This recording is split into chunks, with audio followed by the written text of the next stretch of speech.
Hello students, I hope all you are doing great. Students, आज के इस lecture में हम समझने वाले हैं कैन एंड कुड। कैन क्या होता है, कुड क्या होता है, और इसके अलावा कैन और कुड में डिफरेंस क्या होता है, इनके माबैन फ़र्क क्या होता है। इन तमाम चीज़ों के मुतालिक आज के इस लेक्चर में हम समझेंगे। तो स्टूडेंट्स, चलते हैं इस सिलसिले में। सबसे पहले हम कैन की तरफ। कैन क्या होता है स्टूडेंट्स? कैन को हम तीन चीज़ों के लिए इस्तेमाल करते हैं। पहले नंबर पर हम कैन को प्रेजेंट एबिलिटी, यानी कि किसी बंदे में किसी काम के करने को लेकर कोई भी सलाहियत मौजूदा वक्त में हो, प्रेजेंट में हो, उसको हम क्या नाम दे देते हैं? Present ability. मिसाल के तौर पर, मैं फिट हूँ, यंग हूँ, मैं कहता हूँ कि मैं पहाड़ पे चढ़ सकता हूँ, तो ये मुझ में पहाड़ पे चढ़ने की क्या है? एक प्रेजेंट एबिलिटी है। कल को मैं बूढ़ा हो जाऊंगा, मुझ में ये एबिलिटी नहीं रहेगी, तो मौजूदा वक्त, प्रेजेंट टाइम, जो मुझ में पहाड़ पे चढ़ने की एबिलिटी है, वो मेरे में क्या है? Present ability. अब स्टूडेंट्स, सवाल यहाँ ये है कि प्रेजेंट एबिलिटी, उसके जो सेंटेंसेस होते हैं कैन को यूज़ करते हुए, वो किस तरीके से बनाए जाते हैं। स्टूडेंट्स, जब हम प्रेजेंट एबिलिटी को शो करते हैं तो उसमें जो हम सेंटेंसेस बनाते हैं उनका तरीका कुछ यूँ है कि सबसे पहले हम क्या लगाते हैं? सब्जेक्ट, यानी कि काम करने वाला subject, plus can, plus verb की first form, plus at the end हम क्या ऐड कर देते हैं? ऑब्जेक्ट। सब्जेक्ट काम करने वाला, कैन वर्ब की फर्स्ट फॉर्म, और एट द एंड हम क्या यूज कर देते हैं? ऑब्जेक्ट। तो स्टूडेंट्स, मिसाल के तौर पर मैंने आपके सामने एक फिक्रा बोला था कि मैं पहाड़ पे चढ़ सकता हूं। अब इसको किस तरीके से ट्रांसलेट करेंगे? इस सेंटेंस में पहाड़ पर चढ़ने वाला कौन है? वो मैं हूं। सब्जेक्ट कौन है? आई। तो ये हमारे पास क्या आ गया? सब्जेक्ट। उसके बाद हमारे पास क्या आएगा?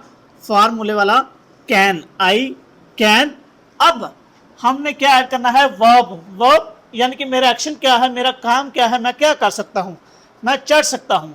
तो पहाड़ पे चढ़ना की इंग्लिश होती है क्लाइंब। आई कैन क्लाइंब, इसकी वर्ब की फर्स्ट फॉर्म ही यूज होती है। I can climb. आगे कहां चढ़ सकता हूं? ऑन टू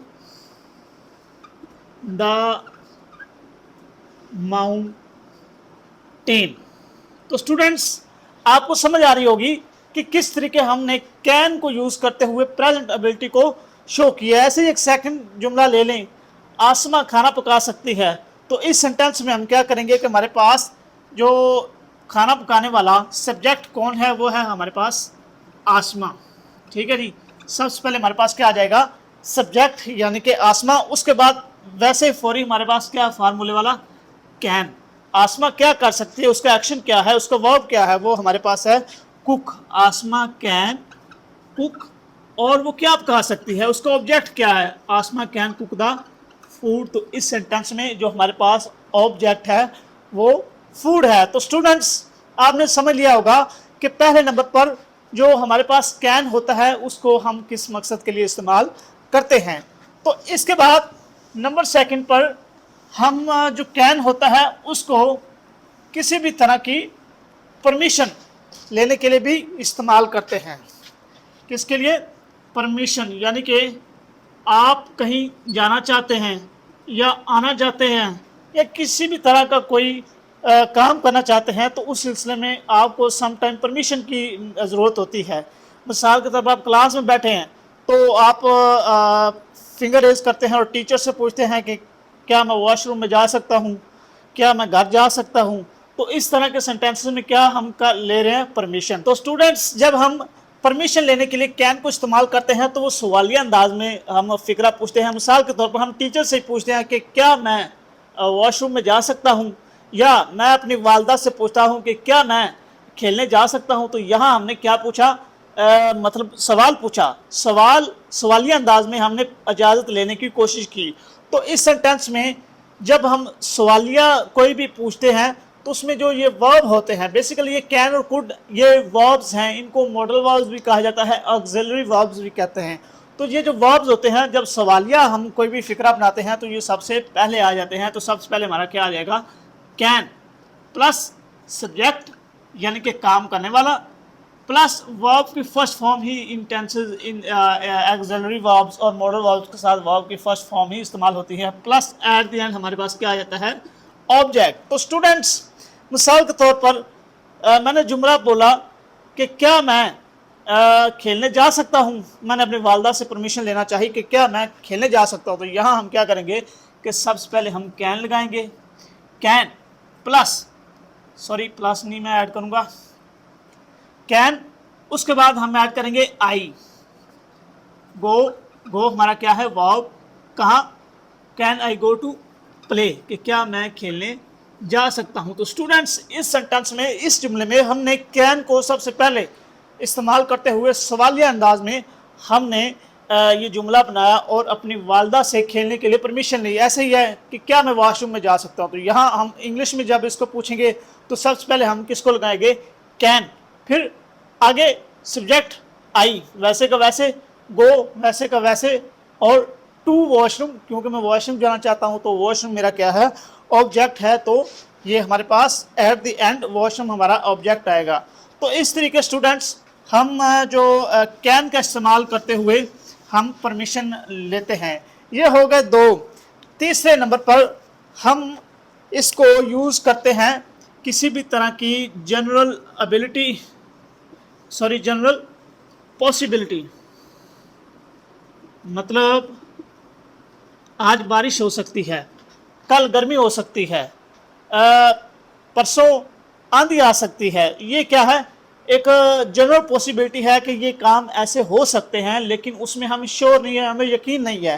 तो इस तरह के सेंटेंसेस को हम किसका यूज़ करते हुए बनाते हैं, इस तरह के सेंटेंसेस को हम कैन के साथ बनाते हैं। तो स्टूडेंट्स, जब जनरल पॉसिबिलिटी, इसको दूसरा नाम डिडक्शंस यानी कि अंदाज़ा लगाना, डिडक्शंस भी कहा जाता है।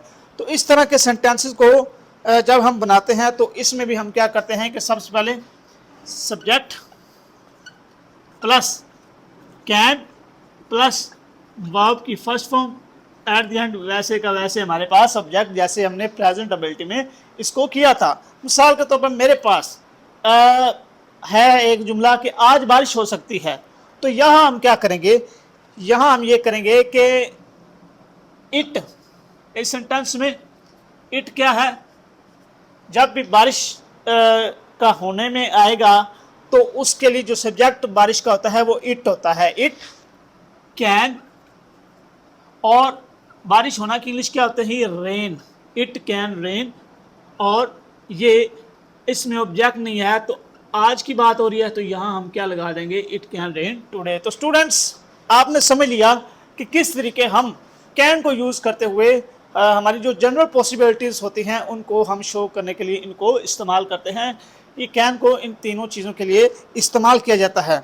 इसके बाद हमारे पास आ जाता है कुड। अब कुड को किसके काम के लिए इस्तेमाल किया जाता है। पहले नंबर पर हम इसको यूज़ करते हैं पास्ट एबिलिटी शो करने के लिए, यानी कि कोई ऐसी सलाहियत, कोई ऐसा काम जो आप गुजरे हुए माजी में कर सकते थे लेकिन अब आप वो नहीं कर सकते, तो उनको बनाने के लिए हम क्या यूज़ करते हैं, कुड। मिसाल के तौर पर मैं चल सकता था, मैं मैच जीत सकता था, मैं टॉप कर सकता था। तो ये क्या था, गुजरे हुए वक्त में एबिलिटी शो करने की कोशिश की जा रही है कि माजी में मैं ये फ़लाँ काम कर सकता था।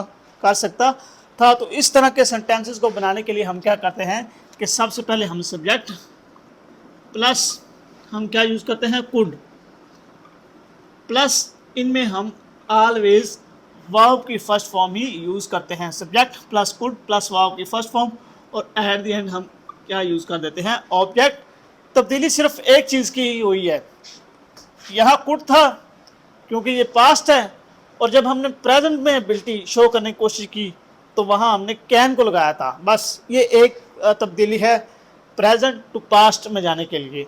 तो स्टूडेंट्स, मिसाल के तौर पर मैं एक जुमला बनाता हूँ कि मैं मैच जीत सकता था। तो इस सेंटेंस में हमारे पास मैं क्या है, सब्जेक्ट, और मैं की इंग्लिश क्या है, आई कुड विन, जीतना ये हमारा क्या है, वर्ब है। आई कुड विन, क्या मैं जीत सकता था, मेरा ऑब्जेक्ट क्या था, I could win the match, के जो मैं मैच वो जीत सकता था। तो स्टूडेंट्स, माजी में किसी सलाहियत को शो करने के लिए जो आप कर सकते थे, उसके लिए हम क्या यूज़ करते हैं? कुड यूज़ करते हैं। इसके बाद स्टूडेंट्स, कुड को हम नंबर सेकंड पर यूज़ करते हैं फ्यूचर एबिलिटी शो करने के लिए, यानी कि आने वाले वक्त में किसी तरह का कोई काम के होने के इम्कानात को ज़ाहिर करने के लिए हम किसको यूज़ करते हैं? कुड को। मिसाल के तौर पर मैं कहता हूँ कि मेरी ऐनक या मेरे ग्लासेस मेरे बैग में हो सकते हैं, तो इससे मतलब ये हुआ कि मैं जब यहाँ से उठ के जाऊँगा और अपने बैग में देखूँगा तो वहाँ मुझे ग्लासेस मिल सकते हैं। तो ये एक पॉसिबिलिटी है और फ्यूचर में मैं जहाँ से जाऊँगा तो वो काम होगा। तो इस तरह के भी चीज़ों को, इस तरह के सेंटेंसेस को बनाने के लिए हम क्या यूज़ करते हैं? कुड। इसमें स्ट्रक्चर वही फॉलो होगा जो हमने यहाँ पास्ट एबिलिटी वाला यूज़ किया था, तो उसी स्ट्रक्चर को हम यूज़ करेंगे। लेकिन जब आप बात को करेंगे तो सामने वाले को समझ आ जाएगी कि ये पास्ट एबिलिटी की बात कर रहा है कि या फ्यूचर की। नंबर थर्ड पर हम इसको यूज़ करते हैं किसी भी तरह की रिक्वेस्ट के लिए, यानी कि किसी भी तरह की रिक्वेस्ट के लिए। अब इसको कैसे इस्तेमाल करते हैं? मिसाल के तौर पर मैं किसी से कहता हूँ कि क्या आप मुझे एक गिलास पानी का ला देंगे, तो यहाँ मैंने क्या की? रिक्वेस्ट, मैंने एक उससे दरख्वास्त की, गुजारिश की। तो इस तरह के भी सेंटेंसेस को हम किसका इस्तेमाल करते हुए बनाते हैं? कुड का। मिसाल के तौर पर सबसे पहले हम क्या करेंगे? कुड सबसे पहले आ जाएगा प्लस सब्जेक्ट, यानी कि जिससे हम गुजारिश करेंगे, प्लस वर्ब की फर्स्ट फॉर्म, और एट द एंड हम क्या यूज़ कर देते हैं? ऑब्जेक्ट। मिसाल के तौर पर मैंने कहा था कि क्या आप मुझे एक गिलास पानी ला देंगे, तो यहाँ हम क्या करेंगे? सबसे पहले क्या यूज़ करेंगे? कुड फार्मूले वाला। कुड कह किसको रहा हूँ? पानी किसने ला के देना है? आप, यू। तो वो यू हमारे पास क्या हो गया? Subject. Could you take me, take लाना, टेक अ ग्लास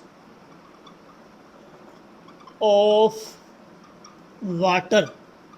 तो ग्लास ऑफ वाटर हमारे पास क्या हो गया? ये हमारे पास ऑब्जेक्ट हो गया। तो स्टूडेंट्स, आपने समझ लिया कि हमारे पास जो कैन और कुड, ये किस तरीके इस्तेमाल होते हैं, कहाँ कहाँ इस्तेमाल होते हैं, और इनको इस्तेमाल करने का तरीका क्या है। तो स्टूडेंट, अगर आपको इस लेक्चर में किसी चीज़ की समझ ना आई हो तो कमेंट सेक्शन में आप कमेंट करके इस पर मज़ीद रहनुमाई ले सकते हैं। शुक्रिया।